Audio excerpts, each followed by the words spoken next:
Hello everyone, welcome to my YouTube channel. कल RBI assistant mains का result out हुआ है। शॉर्टलिस्टेड कैंडिडेट्स के रोल नंबर्स आ चुके हैं और अब आरबीआई ने 10 डेज का टाइम दिया है डॉक्यूमेंट सबमिट करने के लिए, उनको सेंड करने के लिए। तो काफ़ी सारे एस्पायरेंट्स को कन्फ्यूजन हो रहा है कि अब हमें किस तरीके से डॉक्यूमेंट भेजने हैं, क्योंकि जिस तरीके से आरबीआई की वेबसाइट पर दे रखा है वो थोड़ा सा कन्फ्यूजिंग है। तो मैंने आपका कन्फ्यूजन दूर करने के लिए मेरी फ्रेंड जिसने last year RBI assistant mains clear किया था उससे कॉल करके मैंने पूछा कि किस तरीके से उसने डॉक्यूमेंट्स भेजे थे, और अभी मैं आपको उसने जो भी मुझे बताया बिल्कुल सही और ऑथेंटिक वो डॉक्यूमेंट है, उसने मुझे अच्छे से बताया। वो मैं आपको इस वीडियो में बताऊंगी, फिर आपको एंड में कोई कन्फ्यूजन नहीं रहेगा कि कैसे आपको ये डॉक्यूमेंट सेंड करने, कौन कौन से सेंड करने। जितने भी डाउट्स हैं मैं आपको इस वीडियो में क्लियर करूंगी, तो प्लीज़ इसे एंड तक ज़रूर देखिएगा। तो सबसे पहले इसमें लिखा हुआ है कि ऑल कैंडिडेट्स, मतलब जितने भी कैंडिडेट्स हैं उन्हें 6 कॉपीज़ अटेस्टेशन फॉर्म की भेजनी है, all in original. All in original का मतलब है कि ये अटेस्टेशन फॉर्म आपको क्लिक करना है, यहाँ पर इसे ओपन करना है, इसके 6 प्रिंट आउट्स आपको लेने हैं और पूरे ये जो 6 कॉपीज़ हैं इनको आपको अपने हाथ से अपनी हैंड राइटिंग में फिल करना है। आपको ऐसे नहीं करना कि आपने एक फॉर्म भर दिया और फिर आपने उसके जेरोक्स कर लिया। आपको सारे 6 फॉर्म जो हैं वो अपनी ओरिजिनल हैंड राइटिंग में फिल करने हैं। उसके बाद 2 कॉपीज़ आपको बायोडाटा फॉर्म की फिल करनी है, वो भी ऐसे ही करनी है। 2 कॉपीज़ आपको प्रिंट आउट निकालनी है और दोनों कॉपीज़ आपको एक जैसी फिल करनी है। तो सबसे पहले हम अटेस्टेशन फॉर्म देख लेते हैं कि वो आपको कैसे भरना है। तो जो अटेस्टेशन फॉर्म है उसमें सबसे ऊपर लिखा है affix signed coloured passport size photograph. इसका मतलब आपको साइज इसमें मेंशन है कितने बाय कितने की आपको फोटोग्राफ लगानी है। फोटोग्राफ लगाने के बाद आपको उसमें अपनी क्रॉस सिग्नेचर करनी है, याद रखिएगा क्रॉस सिग्नेचर करना ज़रूरी है। उसके बाद ऑफिस का नाम लिखना है, जिस ऑफिस के लिए आपने अप्लाई किया था। मान लीजिए जयपुर है, अगर आपका मुंबई है तो उस तरीके से आपको ऑफिस का नाम लिखना है, ऑफिस का एड्रेस लिखना है, ऑफिस का टेलीफोन या मोबाइल नंबर लिखना है। ये आपको उनकी वेबसाइट पे मिल जाएगा या आपको गूगल पे भी मिल जाएगा। उसके बाद name of the post applied for, जिस भी पोस्ट के लिए आपने अप्लाइड किया है वो वहाँ पर आपको लिखनी है। उसके बाद अगर हम देखें तो यहाँ फर्स्ट पॉइंट तो क्लियर है कि आपको नेम लिखना है फुल इन ब्लॉक कैपिटल्स। तो आप जो पूरा फॉर्म है वो कैपिटल में ही भरिएगा ताकि कोई कन्फ्यूजन ना रहे। उसके बाद आपका प्रेजेंट एड्रेस लिखिएगा, उसके बाद आपका होम एड्रेस लिखना है आपको। और 4th पॉइंट जो है वहाँ थोड़ा कन्फ्यूजन रहता है कि particulars of places where you have resided for more than 1 year at a time during the preceding 5 years. मतलब पिछले 5 सालों में अगर आप किसी भी प्लेस पे 1 साल से ज़्यादा रहे हैं तो वहाँ पर आपको कब से कब तक रहे हैं वो भी लिखना है। फ्रॉम टू उसका फुल रेसिडेंशियल एड्रेस लिखना है और डिस्ट्रिक्ट हेडक्वार्टर का नाम लिखना है। अब मान लीजिए आप 5 साल में सिर्फ एक ही जगह रहे हैं अपने घर पे, तो आपको सिर्फ वो ही लिखना है। अगर आप किसी जगह सिर्फ 4 महीने रहे हैं तो आपको वो नहीं लिखना। अगर आप वहाँ 1 साल से ज़्यादा रहे तो आपको वो फिल करना है। तो इस तरीके से आप फिल कर दीजिएगा यहाँ पर। उसके बाद 5th पॉइंट में आपको अपने फादर की पूरी डिटेल्स डालनी है, मदर की और हस्बैंड या वाइफ की डिटेल्स डालनी है। 6th 7th तो क्लियर है, इसमें कुछ कन्फ्यूजन नहीं है। 7th में एक एज एट मेट्रिकुलेशन है। मेट्रिकुलेशन मतलब होता है कि जब आपने 10th पास की तब आपकी क्या एज थी, वो आपको यहाँ पर लिखनी है। उसके बाद तो ये सब सिंपल है, इसमें ज़्यादा कुछ नहीं है। 10th पॉइंट जो है educational qualification showing places of education with years and schools and colleges since 15th year of age. मतलब जब आप 15 साल के थे उसके बाद से फिर आपने कौन कौन से स्कूल में कौन कौन से कॉलेज में पढ़ाई की आपको वो लिखना है। जैसे मान लीजिए अगर आपने 10th में है तो 10th का लिखना है, फिर 11th का, फिर 12th का, फिर ग्रेजुएशन का, फिर पोस्ट ग्रेजुएशन का। इस तरीके से आपको मेंशन करना है 15th ईयर ऑफ एज से। उसके बाद 11th पॉइंट है कि अगर आप किसी भी टाइम पर एम्प्लॉयड थे तो कहाँ एम्प्लॉयड थे, कब से कब तक थे, वो आपको लिखना है। अगर आप प्रेजेंटली वर्क कर रहे हैं तो फ्रॉम और टू में आप अभी लिखेगा कि 2 में एट प्रेजेंट आप वर्क कर रहे हैं।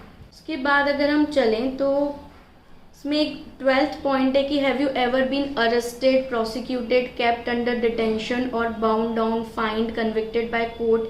अगर ऐसी कोई कंडीशन है तो आपको यस या नो सही लिखना है, यहाँ गलत मत लिखिएगा। और अगर कोई कोर्ट केस आपके अगेंस्ट पेंडिंग है तो वो भी आपको यहाँ पर लिखना है। उसके बाद हम आते हैं 13th पॉइंट रेफरेंसेस। ये काफ़ी इंपॉर्टेंट है, आपको कोई भी 2 responsible person of your locality या 2 persons to whom you are known. आपको उन 2 का यहाँ रेफरेंस लिखना है, उनका टेलीफोन और पिन लिखना है। ये जो आपके रेफरेंसेस हैं ये आपके रिलेटिव्स नहीं होने चाहिए, या क्लियरली मेंशन है अदर देन रिलेटिव्स, और should be known to you for more than 3 years. 3 साल से आपको ये जानने चाहिए तो ही आपको इनका यहाँ पर डालना है। यहाँ आप अपने नेबर का डाल सकते हैं, अपने कलीग्स का डाल सकते हैं, अपने फ्रेंड्स का डाल सकते हैं, यहाँ पर आप किसी का भी डाल सकते हैं। किसी भी कॉलम को या सब कॉलम को आपको ब्लैंक या अनफिल्ड नहीं छोड़ना है। यहाँ क्लियरली लिखा हुआ है, या तो आपको यस लिखना है या नो लिखना है। Do not right not applicable, कहीं पर भी आप नॉट एप्लीकेबल शब्द का यूज़ नहीं करेंगे, यस या नो आपको लिखना है। उसके बाद हम चले आइडेंटिटी सर्टिफिकेट पे। तो इस पे बहुत कन्फ्यूजन होता है कि आपको एक किससे सर्टिफाई कराना है। तो इसमें बहुत सारे पॉइंट्स दिए हुए हैं। पहला है गजेटेड ऑफिसर्स ऑफ सेंट्रल और स्टेट गवर्नमेंट। सेंट्रल या स्टेट गवर्नमेंट के गजेटेड ऑफिसर्स, इसमें टीचर्स आते हैं। कोई भी टीचर जो है वो गजेटेड ऑफिसर होता है, तो आप उनका यहाँ पर लिख सकते हैं। दूसरा, member of parliament or state legislature belonging to the constituency where the candidate or his or her parent guardian is ordinarily resident. तीसरा, सब डिविजनल मजिस्ट्रेट या ऑफिसर्स। चौथा, तहसीलदार और naib deputy tehsildar authorize to exercise magisterial powers. Fifth point थोड़ा easy है, जो आपको easily मिल जाएंगे। Principals and headmasters of the recognized school college institution where the candidate studied last. मान लीजिए आपने लास्ट में ग्रेजुएशन किया है, तो आपको वहाँ के कॉलेज के प्रिंसिपल या हेड मास्टर जो भी हैं उनका आप यहाँ पर करवा सकते हैं। अगर आपने पोस्ट ग्रेजुएशन किया है लास्ट में तो आप वहाँ का करवा सकते हैं। आप स्कूल का नहीं करवा सकते, क्योंकि इसमें लिखा है where the candidate studied last, जहाँ आपने लास्ट में पढ़ाई की आपको वहीं के प्रिंसिपल का करवाना है। फिर अगला है ब्लॉक डेवलपमेंट ऑफिसर। आपके ब्लॉक के डेवलपमेंट ऑफिसर का ले सकते हैं, पोस्ट मास्टर का ले सकते हैं और पंचायत इंस्पेक्टर का। तो ये सारे ऑप्शंस यहाँ पर है, इनमें से किसी एक में ही आपको करना है। किसी भी एक का आप यहाँ पर आइडेंटिटी सर्टिफिकेट में सिग्नेचर करवा सकते हैं।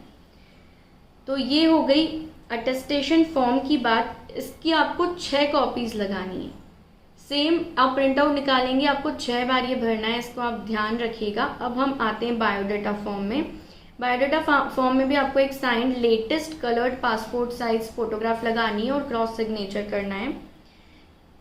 किस पोस्ट के लिए अप्लाई किया, पोस्ट का नाम लिखना है, रोल नंबर लिखना है, एलपीटी का क्या मीडियम है वो लिखना है, आपका नेम लिखना है, then postal address, nearest railway station, father husband का नेम और ऑक्यूपेशन लिखना है। ये तो सब इजी है, इसमें ज़्यादा कुछ डिफ़िकल्टी नहीं होगी आपको फिल करने में। अब यहाँ पर एक है academic technical professional qualification matriculation SSC examination onwards. इसका मतलब आपको सबसे पहले 10th का डिटेल फिल करना है, फिर 11th का करना है, फिर 12th का करना है, फिर ग्रेजुएशन का करना है, फिर पोस्ट ग्रेजुएशन का करना है। इस सीक्वेंस में आपको ये फिल करना है। उसके बाद अगर हम देखें तो ये बाकी डिटेल्स तो ईजी है। Knowledge of language other than English ये आप भर सकते हैं easily. Particular of present and previous employment detail यहाँ आपको करेक्ट भरना है, यहाँ आप कुछ भी मिस्टेक मत कीजिएगा। उसके बाद अगर आपने प्रीवियस अटेम्प्ट दिया है recruitment for post advertise by RBI, तो वो भी आप करेक्ट फिल कीजिएगा कि आपने पहले ये दिया है या नहीं दिया है। एक और पॉइंट है कि are you free from debt, क्या आपके ऊपर कोई लोन तो नहीं है, तो ये भी आप करेक्ट लिखिएगा। अगर आपने कहीं से कुछ लोन ले रखा है तो नो लिखिएगा कि no you are not free from debt. तो आपको यहाँ फिल करना है जो भी डिटेल्स डेट से रिगार्डिंग है। उसके बाद जो भी आपने सर्टिफिकेट्स इनक्लोज किए हैं उसके पर्टिकुलर्स भी आपको यहाँ पर लिखने हैं। तो ये तो हो गई दोनों फॉर्म की बात। अब हम ओबीसी कैंडिडेट पे आए तो ओबीसी का डिक्लेरेशन यहाँ पर दिया हुआ है, ये आपको प्रिंट निकालना है या आपको ओरिजिनल में भरना है। इसकी 6 कॉपीज नहीं है, इसकी सिर्फ 1 कॉपी है। उसके बाद ओबीसी कास्ट सर्टिफिकेट, ये कास्ट सर्टिफिकेट का फॉर्मेट ऑलरेडी इसमें दिया हुआ है, ज़रूरी नहीं कि इस सेम आपको करना है। यहाँ पर एक फॉर्मेट दिया हुआ है कि इस तरीके का आपका कास्ट सर्टिफिकेट होना चाहिए। ये 1 साल से ज़्यादा पुराना ना हो, क्योंकि अगर कोई पुराना सर्टिफिकेट होगा तो शायद वो वैलिड ना हो, क्योंकि 1 साल में आपको इसे रिन्यू करवाना पड़ता है। उसके बाद हम आए SC/ST कैंडिडेट्स पे, तो उनको SC/ST का कास्ट सर्टिफिकेट प्रिस्क्राइब्ड फॉर्मेट में देना है। PWD कैंडिडेट्स को डिसेबिलिटी सर्टिफिकेट प्रिस्क्राइब्ड फॉर्मेट में देना है जो इशू किया है कॉम्पिटेंट अथॉरिटी ने। एक्स सर्विसमैन को अप्रोप्रिएट एनओसी या रिलीज सर्टिफिकेट देना है जो एनेक्चर 1 में दिया हुआ है इस एडवर्टाइजमेंट में, और जो ईडब्ल्यूएस कैंडिडेट है उन्हें ईडब्ल्यूएस सर्टिफिकेट देना है। तो ये तो हो गई इन सारे पॉइंट्स की बात। अब इसमें एक कन्फ्यूजन है कि ऊपर इन्होंने लिखा हुआ है कि आपको age, educational qualification, category, caste certificate के रिगार्डिंग डॉक्यूमेंट्री एविडेंस देना है, लेकिन यहाँ जो 1 से 6 पॉइंट है वहाँ का ये मेंशन नहीं है। तो काफ़ी सारे जो सिलेक्टेड कैंडिडेट्स उन्हें ये कन्फ्यूजन हो रहा है, लेकिन मैंने अपनी फ्रेंड से पूछा था तो उसने यही बताया कि नहीं, आपको ये भेजना ही है।